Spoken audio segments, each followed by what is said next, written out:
Hello and welcome to the vocal recording lecture. In this lecture, we're going to pick back up talking about the vocal chain or the vocal recording chain. We covered some microphones and mic pre's in the last lecture. Today we'll look a little bit more in depth with compressors. Then we'll get into setting our levels and then actually the workflow involved with working with a singer or a voiceover talent. Okay, so we touched on mic pre's a little bit in the last lecture, and a couple main points I want to talk about concerning mic pre's in regards to vocals is each different type of pre obviously has a different sound. It's going to affect the mic in a different way. So getting to learn the different nuances of different types of mic pre's is going to benefit you when selecting out some gear for your recording chain for a session. So a couple things about a pre. Let's make sure we get the gain stage set from the pre before we hit the compressor. Before we look at a compressor or even engage the compressor, let's set a general level using the mic pre first. So a lot of times with modern microphones, especially the condenser mic, you might only need one or two clicks from the mic pre's master gain, and you should be in the ballpark in regards to hitting a decent level in Pro Tools. So the harder you drive a mic pre, that's the more aggressive tone you're gonna get. You're gonna get a bit more saturation.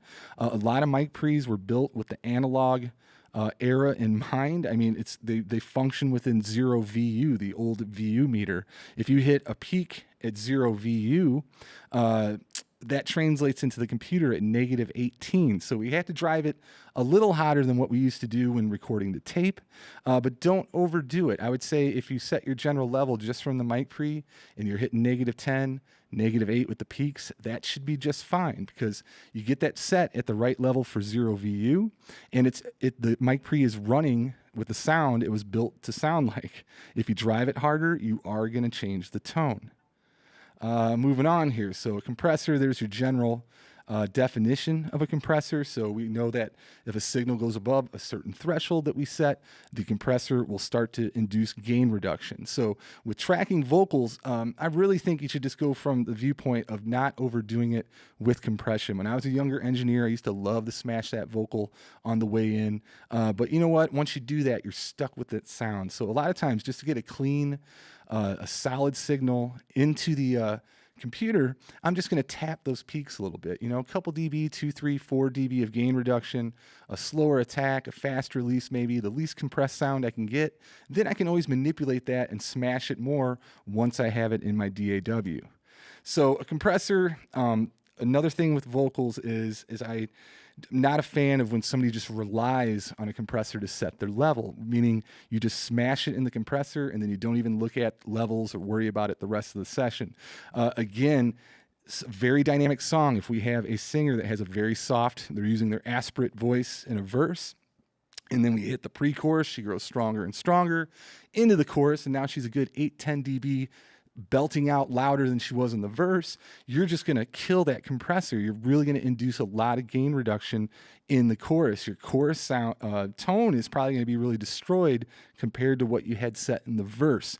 So I really recommend tracking it section by section and setting different levels for each section of the song. We'll cover that a little bit more here in a second. So a compressor, good starting points for tracking. I would go with a low ratio. You don't need a limit. You don't need to do 8-1, 10-1, and beyond. Let's keep it between 2-1, 4-1, a low ratio. And then as far as the attack goes, I would start with kind of the slower attack, the slowest attack maybe you can get, and then start increasing the attack time until you start hearing and seeing the meter react in the way that you want. Depending on the type of performance, if it's something aggressive and staccato, then we might have to use a little bit of a faster attack to hit a lot of those quick peaks. But if it's slower, it's a ballad, it's a lot of legato notes and, you know, very long and held out melody, then maybe we'll go with some slower and less compressed or less aggressive sort of attack and release settings.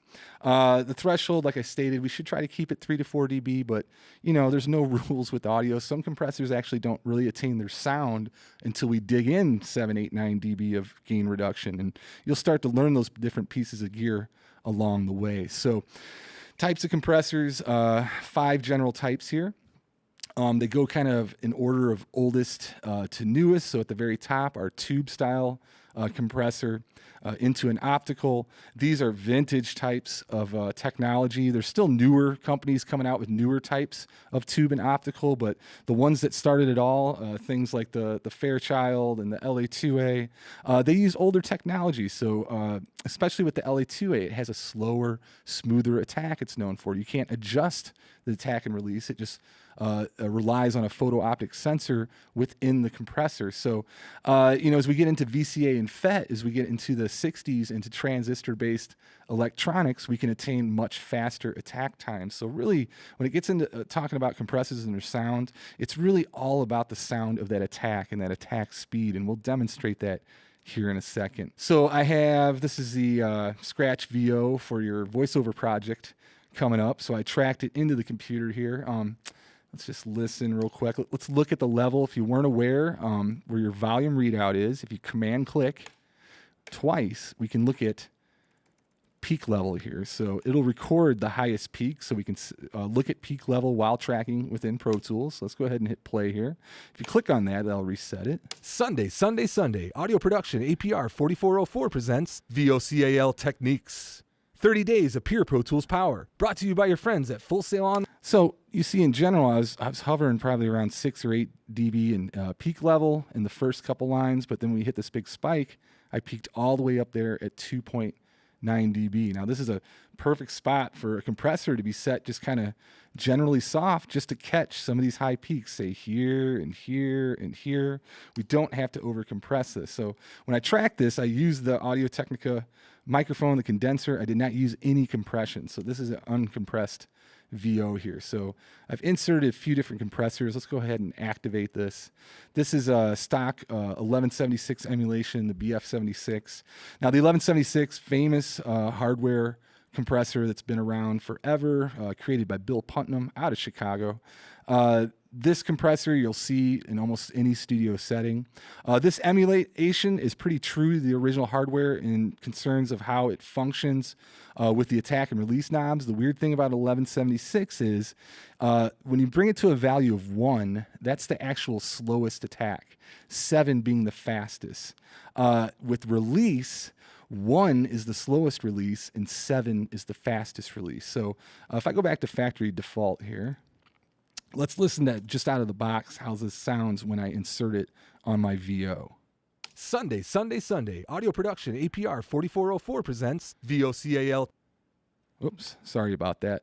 But if we listen, it's pumping a little bit. It's kind of grabbing the signal in a weird way, and it's holding on and releasing in a strange way. So what I recommend with an 1176 is let's bring it all the way counterclockwise to the left, give it a value of 1, so we have the slowest attack, and then let's go with the fastest release. This is the most uncompressed setting you can get in an 1176. So at 4 to 1 here, let's listen to just what that adjustment did to our signal. Sunday, audio production APR 4404 presents. It automatically already sounds more natural. It's doing a lot less to the signal. If I go back to factory default, Sunday, audio production APR 4404 presents. It's really affecting the dynamics in a poor way. So this is usually what I recommend, especially with tracking. Start out with the most uncompressed setting first, and then we'll adjust it to taste. So here it is again with just the slow attack and fast release. Sunday, audio production APR 4404 presents VOCAL Techniques. 30 days of pure Pro Tools power. And you saw it captured that quick peak really well too. And if you notice the gain reduction, we're only talking 1.5 dB of reduction, and it's really doing the job. If we wanted to be a little more aggressive, all we have to do is bring up the attack time. So let's go to 12 o'clock here on the attack. Sunday, audio production APR 4404 presents. And we could see it's already clamping down just a little more than it did before. Here's the fastest attack. Sunday, audio production APR 4404 presents VOCAL Techniques. And they all sound pretty decent, and it's just more aggression. It's going to be a more obvious compression sound with the faster attack. So if I bring that back all the way to slow. Sunday, Sunday, Sunday. Audio production APR 4404. It's sounding pretty transparent. So in the land of voiceover, especially for radio and TV, sometimes compression is applied a little more aggressively. So with an 1176, this is known as a hard knee compressor. And what that means, hard knee, is that it's going to very quickly get to 4:1. A lot of times a compressor takes its time to get to that optimal ratio. If you have it set to 4:1, 8:1, a hard knee is going to quickly get to 4:1. So if I drive the input harder, we're going to get a much more aggressive tone, and it's going to get to that 4:1 much quicker than it was before. Sunday, Sunday, Sunday. Audio production APR 4404 presents Here's the uncompressed. Sunday, Sunday, Sunday. Audio production APR 4404 presents And gain matching, they're pretty equal, but now if I drive the input a little more, Sunday, Sunday, Sunday. we're getting a bit hot compared to the uncompressed. So let's always level match. Let's bring that back down a bit. Sunday, Sunday, Sunday. Audio production APR 4404 presents VOCAL techniques. Okay, here's the uncompressed. Sunday, Sunday, Sunday. Audio production APR 4404. I bring that output down a little bit. Now, with this aggressive of a compression setting, I don't really recommend tracking this way, but it might happen like this in the mix, where we want a little bit louder RMS. We want a more aggressive over-the-top VO to cut across, say, a busy music bed. So with this setting, with the more aggressive compression set, I'm starting to get a bit more pumping. So maybe I do want to try to increase that attack time a little bit. Let's see how this affects it. Sunday, Sunday. Whoops, on bypass. Sunday, Sunday, Sunday. Audio production APR 4404 presents. And it might be releasing a little too quick now, so let's just go gently back the other way with the release. Sunday, Sunday, Sunday. Audio production APR 4404. Yeah, I'm starting to hear some pumping, so this really, I would back this off at this point if I was mixing. Sunday, Sunday, Sunday. Audio production APR 4404 presents VOCAL techniques. 30 days of pure Pro Tools power. Not bad. So 1176. Now this isn't the greatest emulation out there in the market. A lot of other companies make 1176 emulations. The Waves company is one.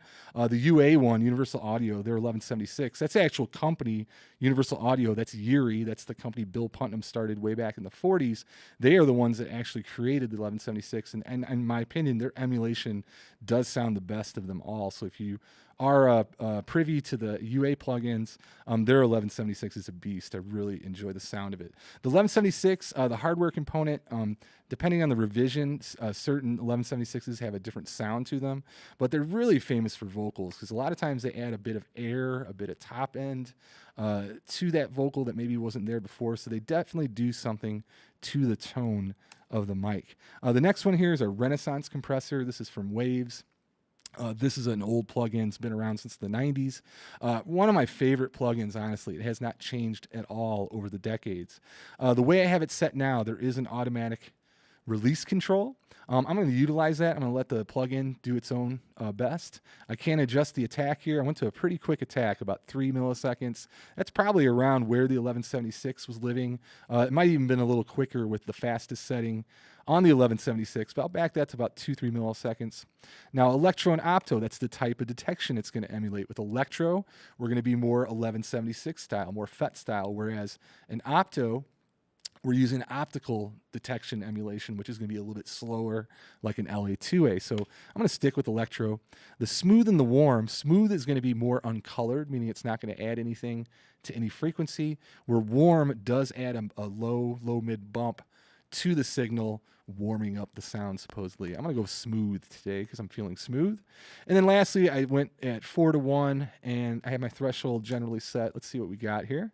Sunday, Sunday, Sunday. Audio production APR 4404 presents VOCAL techniques. And so right out of the box, I mean, I had this preset a little bit before the video.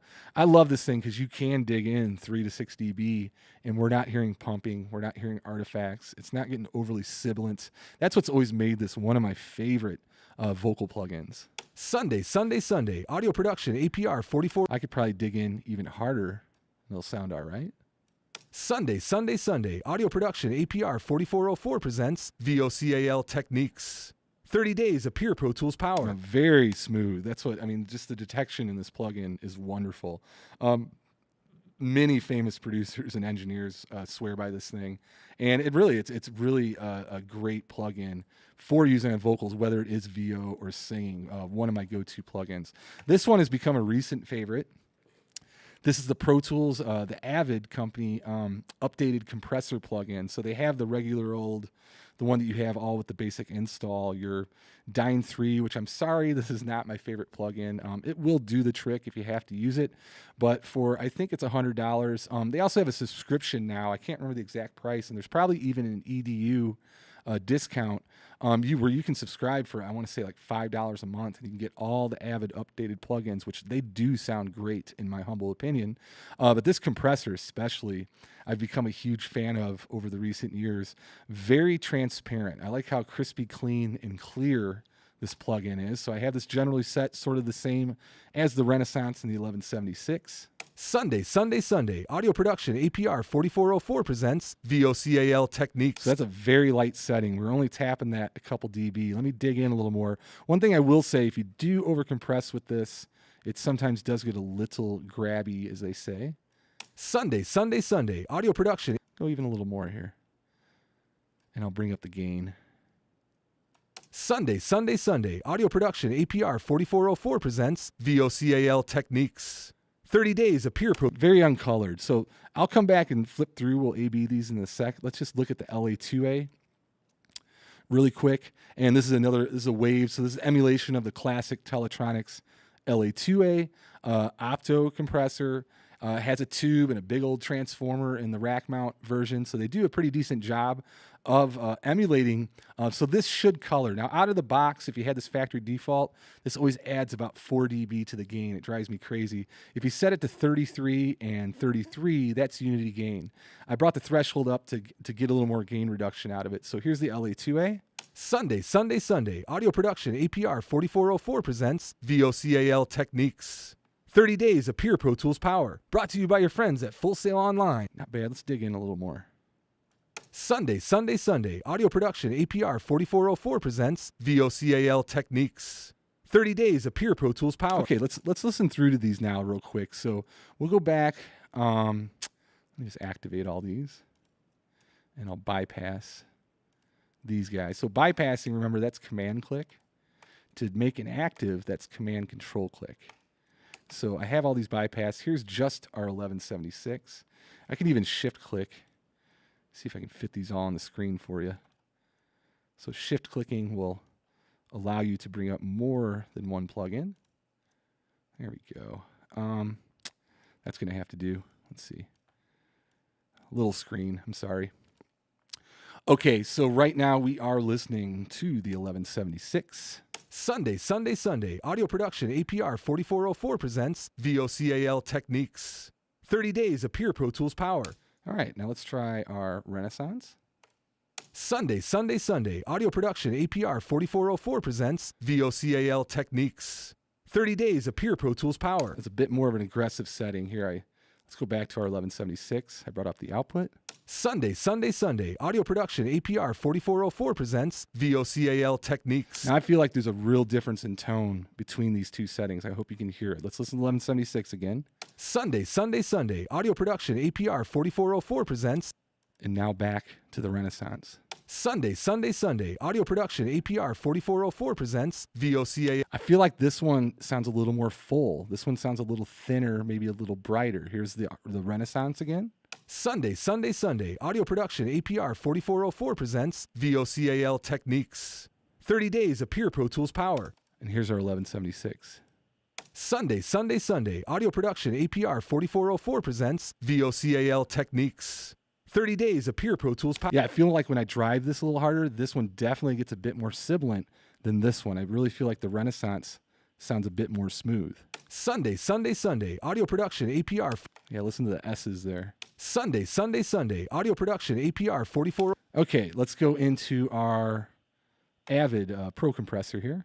Sunday. Audio production APR 4404 presents VOCAL Techniques. 30 days of pure Pro Tools power. I mean, that thing is really smooth. That's with the 3 millisecond attack, a little bit of a slower release at 56 milliseconds. The knee, you can affect how quickly the knee goes into to 4 to 1. I'm going to leave it at default. In depth, this is a cool function. I could set the depth on this one, which means, let me bring it up here. See that line moving up and down now? Now what that means is I can say, hey, I never want it to compress more than 6 dB. If I set it at 6 dB, it will never go past that 6 dB of gain reduction. Sunday, Sunday, Sunday. Audio production APR 4404 presents. So this really ensures that you don't overcompress with this. So again, becoming a big fan of this plugin. Really enjoy the transparent, invisible sound of the Avid upgraded Pro compressor. All right, here's our LA2A. Sunday, Sunday, Sunday. Audio production APR 4404 presents VOCAL Techniques. 30 days of pure Pro Tools power. Not bad. Let's go back to the Pro. Sunday, Sunday, Sunday. Audio production APR 4404 presents LA2A. Sunday, Sunday, Sunday. Audio production APR 4404. You can hear a little bit of that emulation, a little bit of that harmonic distortion in there, a little bit of coloration. It's doing what it's supposed to do. So each of these plugins will have their time and place. It all just depends on how they're reacting to the vocal you recorded. The way I honestly feel, I recorded this with that Audio Technica, I forget the number, the ones that you guys have been issued, the 20-something. I used that with the Focusrite Pre, same chain that you all own, and I feel like the Pro compressor really was sounding the best, was reacting. It was just nice and clean, sounded very professional. Sunday, Sunday, Sunday. Audio production APR 4404 presents VOCAL Techniques. That's even with 6 dB applied. So in this instance, the I would say the Pro compressor wins out. Now, if this was music or a singer and I wanted to induce maybe more of an EQ shift, I might go with one of those other compressors. So definitely always play around with your options if you have a couple compressors available to you so you can learn the sound of their envelope and the tone shaping that the compressor induces. So, all right, now that we have our preamp set, we have our peak reduction set in our vocal chain, setting the final level. And setting the final level, that really should be done from the output of your compressor. So if you're using an external compressor, you're going from an outboard preamp into an outboard compressor. Get your gain set with the mic pre first without the compressor engaged. Bring back the compressor, set your peaks, and then from that output level, let's get it set. Let's really worry more about the peak level compared to the average.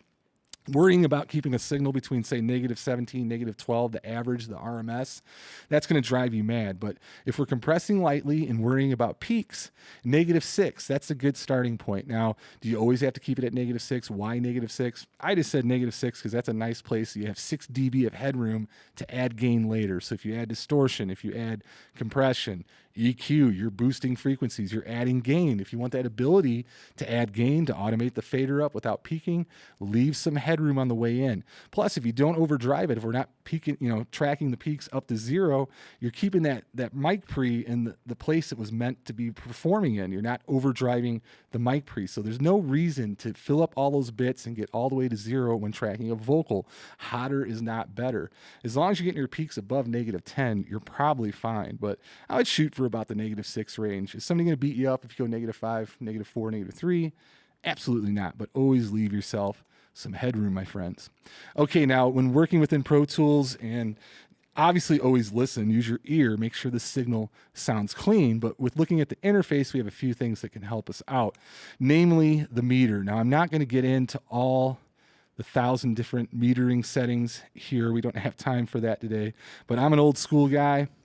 I've been using Pro Tools since about 1994. I'm going to say Pro Tools Classic. That's the meter I like to use. I just like the way it reacts. It just has a smooth look to it. I don't have to worry about it too much. And honestly, like I told you with the command click, I go off my peak level. Now with Pro Tools 12, we can see the peak level down in the bottom left, in the bottom right of the channel strip. You see the same peak readout in the mix window as well. So check to see what your peaks are doing. Look at your meter. Another thing about meter, if we go look at options, make sure you're on pre-fader metering. We want to see the level before it hits the channel here. So make sure you're on pre-fader. Watch your fader here. Keep the peaks under -6, and you should be golden with your vocal level. Okay, what else?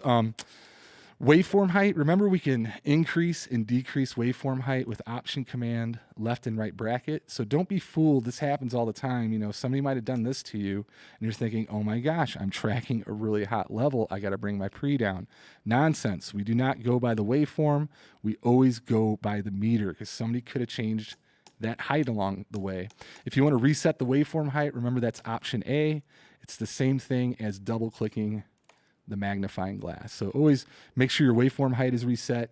Look off peak metering. Try Pro Tools Classic for the metering. And definitely make sure it's in pre-fader while tracking vocals. All right. So we've already covered this. I'm going to skip this. Set up your mic pre. We've kind of hit all these general points too. You guys will notice this. I like to get ahead of myself in regards to the slides. But as I said, start with a low ratio. Start with a slower attack. Adjust that attack time to taste. See how that's reacting to the peaks and set it according to how the singer is performing or the voiceover artist. Try to be conservative. You can always compress more. If you want to monitor with a more aggressive compression, go ahead and put a compressor plug-in on your vocal subgroup, and you can compress heavily post-fader during tracking if you want that effect. You can't uncompress. Another thing about overcompressing, remember, you overcompress, we're going to get a lot more room tone into our microphone. So if we're worried about getting a dry direct signal, more compression will induce more room tone because you're compressing that direct sound. All the reflections will come up along with it. So be careful with that. We could induce distortion, and then compression can also induce artifacts. We can get more sibilance. It could start to make the unvoiced consonants sound unnatural. Spit sounds from the mouth become more apparent. So definitely listen for the anomalies when setting compressor, especially if you're going to go with something a little more aggressive. Here I go again, getting ahead of myself. We just covered the slide. Okay, now that we've figured out how we're going to set our level, get our vocal chain all set up, let's talk about really probably the most important thing when it comes to tracking anybody is the cue setup or the monitor setup. How are they listening? This is in itself is just as important as worrying about what mic or where I'm going to position it on the singer. How is the artist going to monitor? Because if they can't hear a proper mix, there's no way somebody's going to be able to perform. If you have a nice muddy sound in the headphones going on, how's your voiceover talent going to hear clearly or speak in his or her normal tone? Same thing with the singer. We don't have that level set right. We're not getting the right tone out of the headphones. That's really going to mess with your singer's performance. So a lot of different ways to set up monitoring during a tracking session. I don't know what setup a lot of you have out there, but if you have a console and you're doing it basically the classic way, the big recording console version in a studio setting, we're going to use the console sends. The large faders are typically for the monitor mix coming from the DAW, whereas the console sends, if we go to aux number 1, out of the back of the console, we have a cable going from aux 1 into a headphone mixer. That's going to be our headphone, our Q amp. So our Q mix will control from the aux. We'll grab that signal before the large fader. So it's really important. You have to enable pre-fader on your console. Otherwise, you adjust the channel, the large fader, it'll affect the signal going to the aux send as well. So same thing with Pro Tools. We could do a headphone mix from Pro Tools with the sends. Now, I don't have an interface right now currently. It's showing more outputs. That's kind of nice of it. Oh, no, this does have an extra output. My monitor 1 and 2 output, those would go to my speakers. But with the line 3 and 4, I could plug those in to a headphone amp. So I could go line 3, 4, send a signal out of the computer. It's deactivated right now because I don't actually have one on this interface. And I could send to line 3 and 4.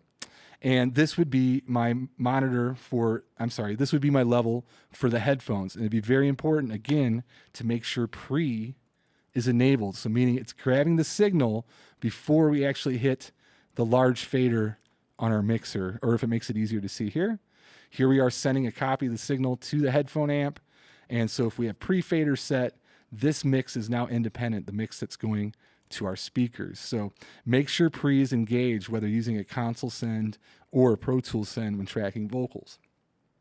You might run into a situation or work at a studio where they have a headphone mixer. Maybe they have a little 8-channel Mackie mixer sitting next to the stand, and you could send the singer stems. You can give them stereo drums, bass, synth, and they can set their own mix. That's cool. It's nice to have that option, but can the artist mix themselves? A lot of people can't. Sometimes you leave them to mix it, and you'll notice all the faders are set to +12, all the EQs are to the right, and everything's completely distorted. So you being the good engineer, you need to get in there and get that mix set before you hand that off to the artist. Lastly, there's no rule saying you have to use headphones when you track. If you search for some YouTube stuff out there, some studio recording videos, you'll see tons of instances of famous big records being made with people singing in the control room or singing over the speakers. One example off the top of my head is if you're a fan of metal, the band Metallica, go look up some of their videos, especially the making of the Black Album. Some current stuff I saw recently too, where James Hetfield, the singer, is singing right in the room with the monitors blasting, holding an SM7. That's how they're capturing a bunch of vocals, because it's all about the performance and the monitoring. He doesn't want to sit here with these headphones cupping his ear. When does anybody ever sing and have something completely covering their ears when they perform? So headphones can be very unnatural to people at times. So I have no problem tracking somebody in a control room setting, because in a control room, usually it's a smaller room. It's not overly reflective. You might have to turn off a hard drive or a piece of gear to make sure you don't have fan noise getting into the mic. But if you just play the music at a nominal level over the speakers and let them sing karaoke style over the speakers, a lot of times I won't even put their voice in the speakers to avoid any reflections or feedback, and just let them perform in the natural sound of the room. There's nothing wrong with that. I see that happen a lot of times. Headphones. Now, getting a headphone mix going, if we are going to go with headphone for our cue setup, one reason I've had success for 25 years working in the music industry is because with singers, with overdubs, I've heard a lot of times over the years, like, Ed, your headphone mixes are great. It's wonderful. I don't usually have to ask for anything. And nothing would make me more happy when I would hear that compliment, because you have to take headphone mixes seriously. Set it up before the singer arrives. That headphone mix should be 95% there before the singer shows up. And honestly, if you have a good 2-track mix rocking, that should translate lovely. If you're listening over the speakers, you got a good monitor mix, that should transfer wonderfully into headphones. A good mix is going to be a good mix. So definitely get that balance right. Some things maybe I would adjust uniquely for a headphones for tracking a singer would be, maybe I'd add a touch more kick and snare just to give them a strong pocket, maybe a nice healthy amount of bass in there so it's just a warm, full sounding mix. And honestly, the only thing that's really different from a normal mix about a cue mix is you're going to give them more vocal than you usually set for a final mix. So if you get it set where you think the vocal level is cool for a final mix, go 3-4 dB up from there and start there, and let the singer tell you up or down when you're doing the final tweaks. Now, if you are, one thing I love to do when tracking, I insist on using the same pair of headphones and monitor setup as the singer. I always want to hear exactly what they're hearing while you're performing, because if they start complaining about the headphones, you need to be hearing what they are monitoring. I've even gone so far, if they're still struggling with the sound after I tweak the mix, I'll go in the room with them, stand next to them with the headphones on to try to hear and feel exactly what the situation is for them and adjust it from there. So if we have now if we have our levels set, we have the headphone mix all set up, everything's sounding great, people are happy. The last most important thing to talk about is communication during a vocal session. This is really important, your etiquette during a session. A lot of times, I mean, if we're not voiceover stuff, I mean, this could be a little more high pressure, a little more corporate. So typically it's more business and a little bit more of a professional setting.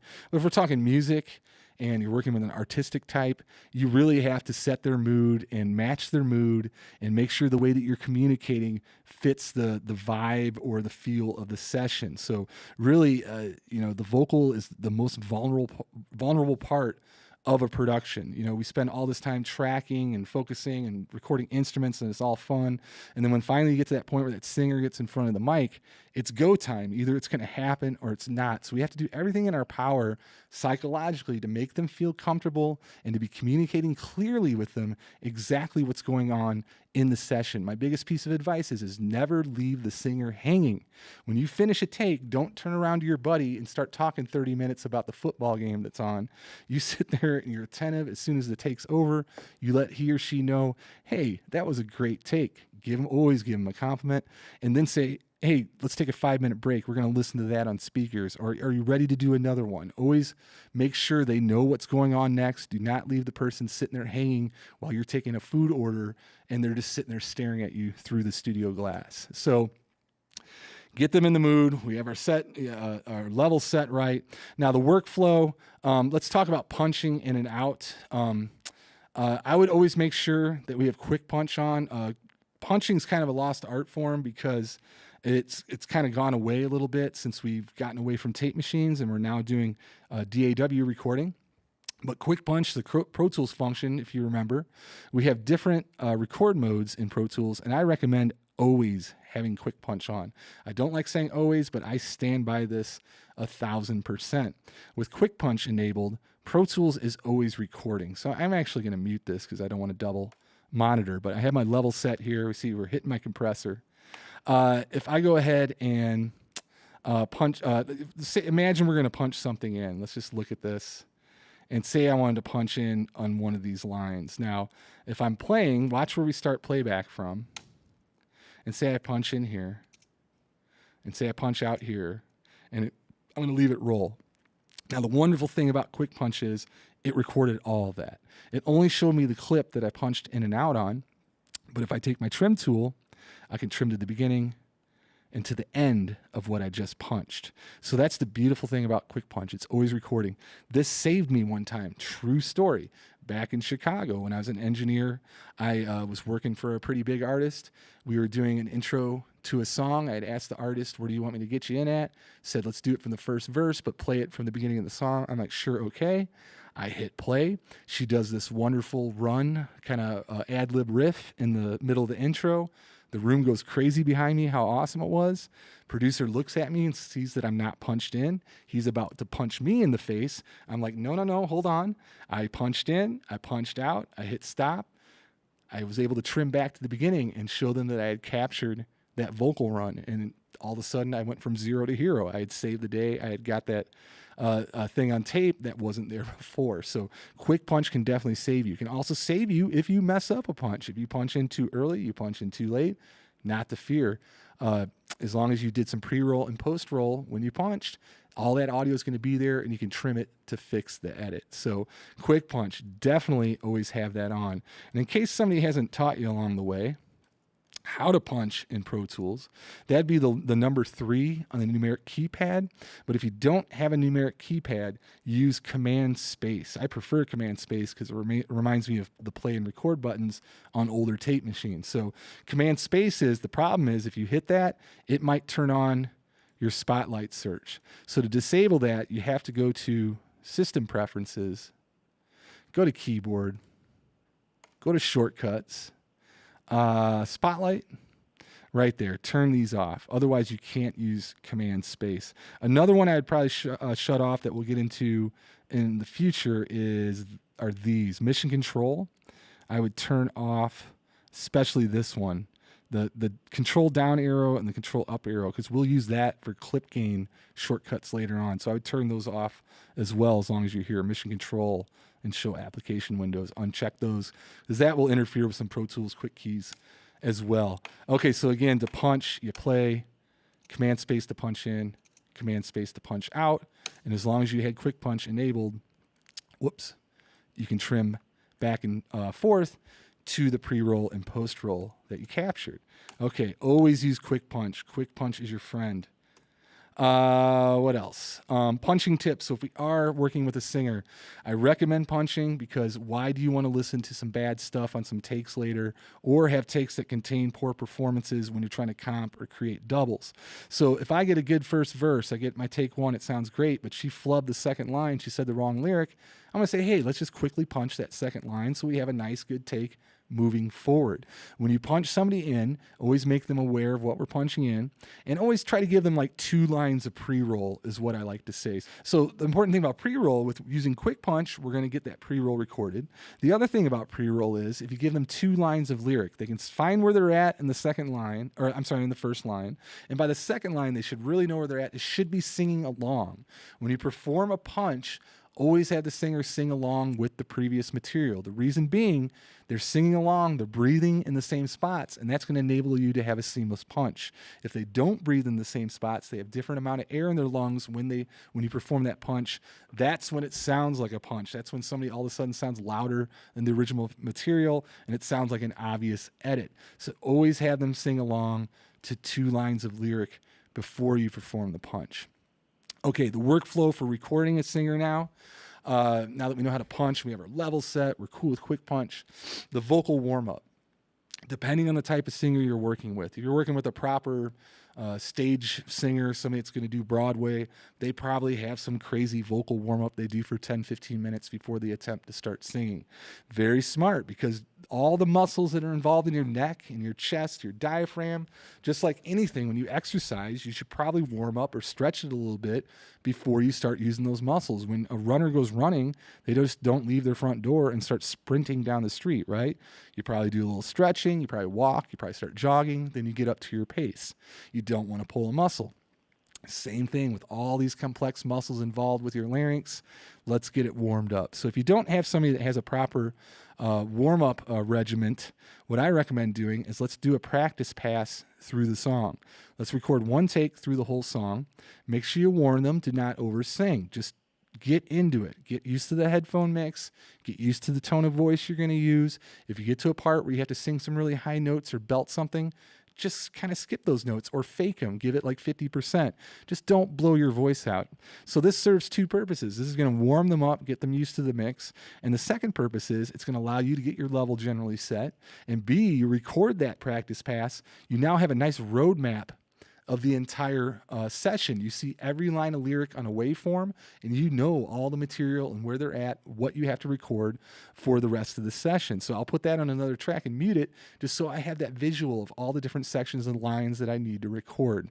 So definitely get them warmed up a little bit before we start jumping in to doing takes.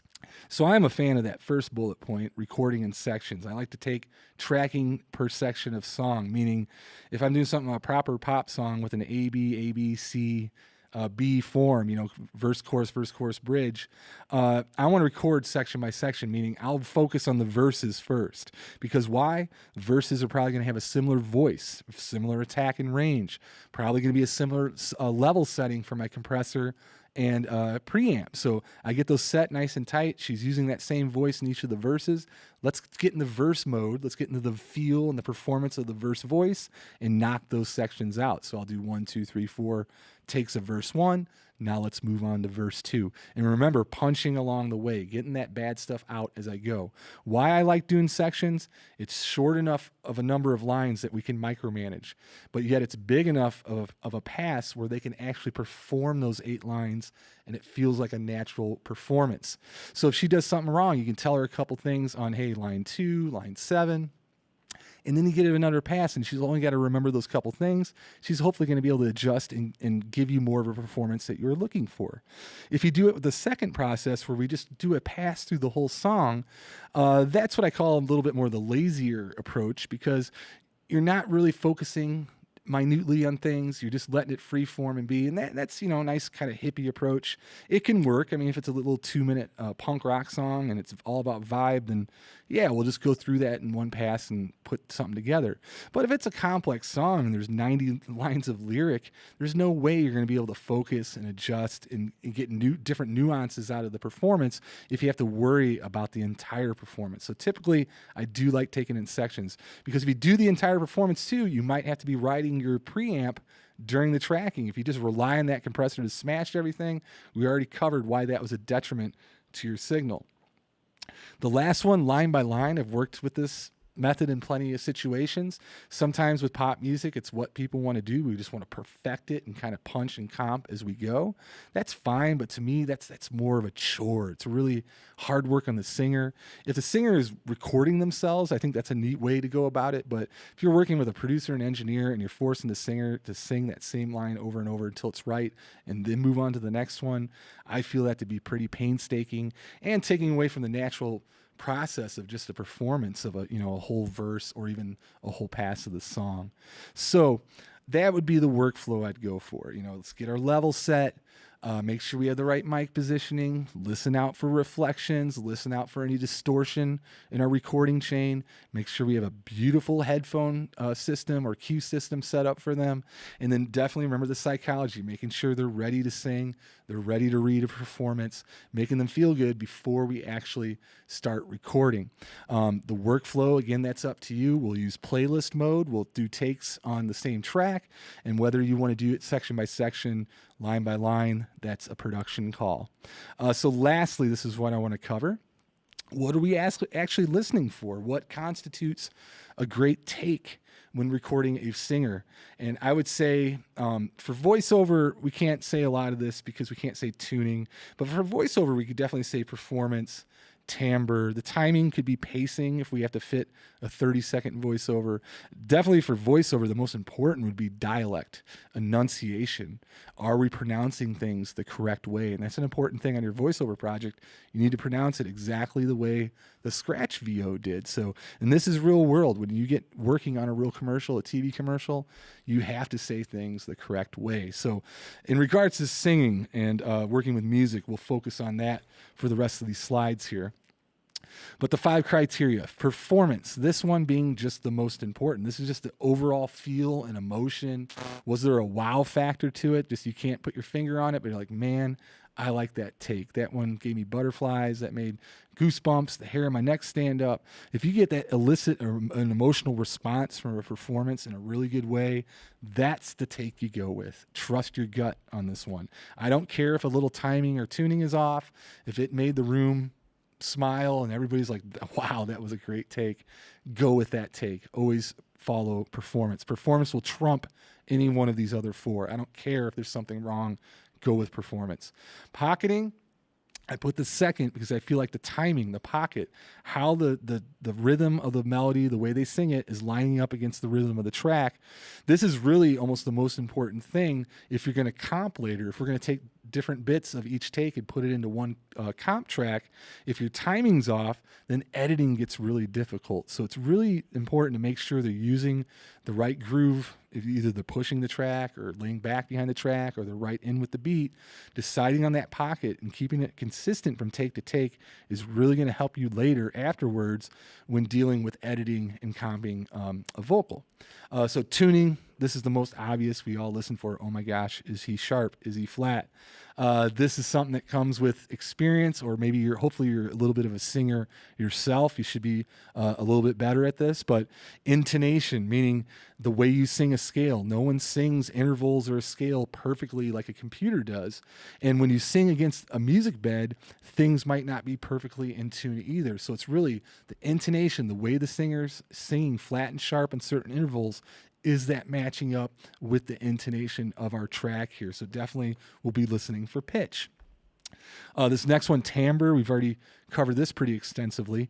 Do we have the right mic set up? Do we have the positioning set up? And is it consistent from take to take? If she did take 3 over here, man, that tone is not going to work with takes 1 and 2. So making sure they're on the right spot on the mic, making sure maybe your mic didn't sync. That's a famous one. If you didn't tighten the mic down enough and all of a sudden you're micing their chest on the next take, let's make sure they're right up on that sweet spot in the mic so your treble and bass, your tone is consistent for each take. And this last one, dialect, this is the most overlooked when it comes to especially working with singers. The enunciation, the accent that they're taking on, is it consistent from take to take? Because otherwise, they're changing up, slurring words compared to over-pronunciating on other takes. That will give you headaches when you get to comping. But really, do you understand the lyrics? Can you understand what the heck they're saying? Is the listener supposed to be able to understand what they're saying? I mean, there's various examples out there of different styles of dialects. So this is genre dependent. If we're talking dialect settings in a hip hop song, that's going to be 180 degrees different than the dialect settings we're going to use for, say, a musical, Disney sort of musical. Say we're doing Lion King. We're going to have a proper singer who's going to be hitting all those G's and all those T's very hard and singing and speaking very proper, right?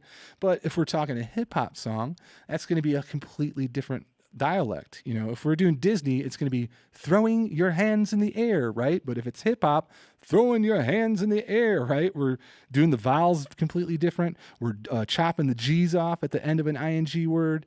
So that enunciation, that accent, that's going to line up with what style of music you are producing. So make sure the dialect is consistent with the track and consistent take after take. So a couple other things to consider when tracking and listening to a take. is vibrato. If they vibrato, if you modulate your voice, the pitch back and forth, we produce the vibrato effect. Some singers use it to extensive degree. Other singers don't use it at all. So does it fit the performance? Are you either using too much or too little? Attack and range, going back to another lecture. Are they using the right attack, or they're using the right range of their voice for a pass? Are they struggling to hit that high note? Should we have them flip the head voice and soften it up with falsetto for that one note? That's a production decision. You have that at your disposal. Use it. Consistent breathing, making sure they're breathing in the same spots. If they aren't breathing in the same spots, making an adjustment. Maybe they get to a difficult passage and you hear them struggling to finish the end of that line. Maybe you have to sneak a breath in to help them out there. If you do that, make sure you're doing that on every take, because otherwise the timbre, the other criteria, is going to change. You'll change tone depending on the amount of air that's in the lungs at a given moment. This last one here, this one is a nice piece of advice. Are they over singing? Because so many times I've worked with a singer, especially if it's not at a high level. You're working with the weekend warrior, somebody that's been saving their money to come into the studio. They've been building their tracks. Finally, it's go time. It's time to sing. They're so excited. They drink 2 Red Bulls before the session, and they get in there and they're just tensed up. They're exerting their muscles. They're way too tense. They need to lay back. They're over singing. You get somebody in there and starts shouting because this is their moment and they're trying too hard. There's nothing wrong with that. Be like, get on the talk back. I appreciate your enthusiasm. Your energy's awesome. And guess what? I need you to lay it back about 10%. And it really works. I love saying, try 10% less hard. And it's kind of funny because there's somebody's like, try less hard. They're like, what? You've never done that. You don't do that at sports. You don't try less hard at hitting a baseball. But sometimes with singing, hey, we're over singing. We're swinging too hard. Let's relax a bit, let the ball come to us, and then perform the way we naturally perform. Okay, so lastly, I just want to look at what do we do if we're dealing with somebody that's not meeting one of these criteria. Say we have somebody with poor dynamics. Their levels all over the place. They can't keep a good, consistent amplitude. We might have to ride that preamp trim. You might have to learn different sections and actually help them out a little bit. Maybe they're going down to some low notes. They're running out of breath. That level really gets a bit too low. We can get in there with that trim and try to ride it up on that section and smoothly ride that down. That's definitely something I practice at home before I start doing that in a paid situation, because there's an art form to writing the preamp. And this is true doing voiceover too. I've seen many voiceover engineers that despise using compression because they want such a dry performance from the mic that they learn the voiceover as the passes go by and they actually ride that preamp trim.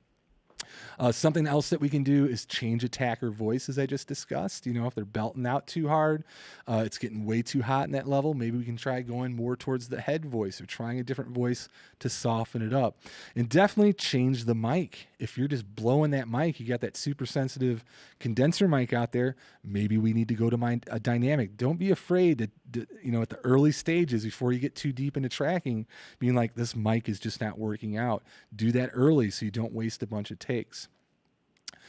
Poor tone. So tone, meaning they're not their real singing voice. On that mic that should sound different. Bring them into the control room after they do a pass or two, because sometimes what they hear in headphone land isn't translating over the speakers. Once they hear it over the speakers, they're like, I'm sounding really nasally. Let me open up a little bit, and they can adjust after hearing themselves through the speakers. Another trick is, I know this is cliche, but take one headphone off. That's a very smart move a lot of times, because again, no one sings normally with their hands over their ears. There's something cupping their ears. You're not hearing the natural sound of your throat hit the ear canal, so that really messes with some singers. So bring the headphone off, or even a half ear sometimes, as I say, so they can hear a little headphone in a little natural room. And a lot of times that will get them back into their natural tone. Definitely work on the cue mix, maybe increase the vocal level. And lastly, change that mic if you're just not getting the tone that you're trying to achieve. Okay, the most obvious one here, poor pitch. The 1 ear off method is going to work beautifully because, again, they're going to hear their natural tone. If you ever worked with string recording, recording violins and cellos, they never have the second ear on when recording because they must hear their intonation naturally happening in the room. And that definitely is true with singers sometimes. Hearing their natural voice will help the pitch as opposed to living completely in headphone land. You might need to work on the vocal level balance. Maybe you have too much vocal in the headphone. They're not hearing enough of the music bed and can't match the intonation of the music. That third bullet point, that's my favorite trick. If they're really singing it out of tune over and over and you can't help them find the right pitch, let's record it, let's tune it in Melodyne and play it back to them. Play it back with the correct pitch, or even have them try to double the pitched vocal to get better results. Lastly, simplify the cue mix. You don't have to have all the bells and whistles running in the mix. You could break it down to just the kick, snare, bass, and a piano. You don't have to have all the samples and synths and background vocals or whatever else you have in there mucking up all the frequencies. So simplify the cue mix so they can hear more of the frequency of their voice. Okay, the last one here, poor timing, I said was probably the most important aspect when judging a good vocal take. If you have somebody struggling with the timing, that means they just haven't learned the correct melody and rhythm yet. Bring them into the room. Either snap your fingers or clap your hands and start singing that line with them and just loop it and get them to learn that rhythm. Otherwise, they're just going to struggle and they're going to get more frustrated sitting in the booth. So teach it to them. That's the greatest way to do it. Even if you can't play an instrument, if you can clap it in time and beat and actually sing the melody, that's going to be the best way for them to learn the correct rhythm. Again, simplify the cue mix if they are struggling, or maybe bring up some of the rhythm instruments a little more so they can lock in to that pocket. Okay, that pretty much finishes the recording lecture here. Thanks for watching, and let me know if you have any questions.